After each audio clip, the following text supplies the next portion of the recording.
This is a big South Texas rematch, and as you can see, things a little different this time around. Let's go ahead and go check back in with Mike Gillespie and Dr. Bill Chris for reaction to the results that we are seeing coming in for this race.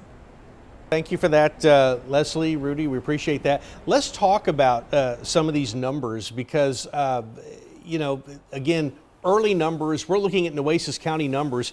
When you look at that district, it's got like 6 counties in it. 6 or more, probably. More, yeah, at least. I mean, San Pat, B, Clayburgh, Kennedy.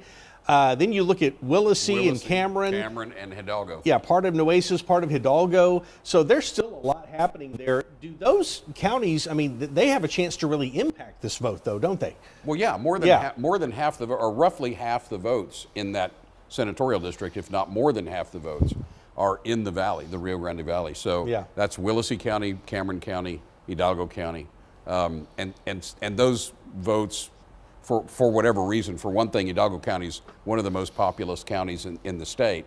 Those votes tend to trickle in later, and so that race will be impacted by when the valley counties report their votes. Same thing's true of the 13th Court of Appeals district races.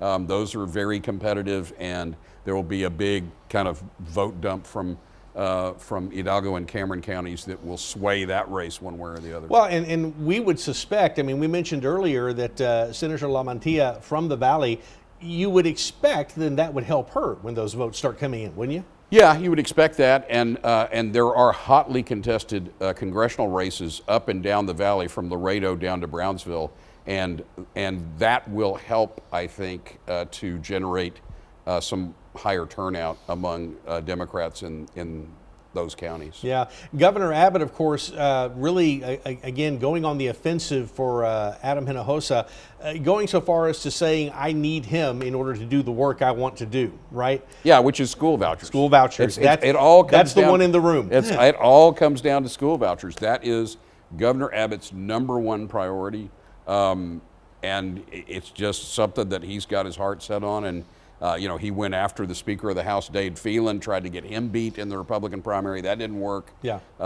And now there's a movement to get rid of Dade Phelan as the Speaker of the House and put somebody more akin to Dan Patrick and Ken Paxton, install somebody like that, a extreme right-wing Republican as Speaker of the House. And so I never thought I would be saying that the left wing of the Republican Party is now Citizens Against Lawsuit Abuse and the Chamber of Commerce. Everybody else is to the right of that, which is pretty far right. It is. That's like saying the Wall Street Journal is liberal. Is liberal. That's what you're saying. We're not saying it. All right, we're going to go back to the desk. Rudy, Leslie.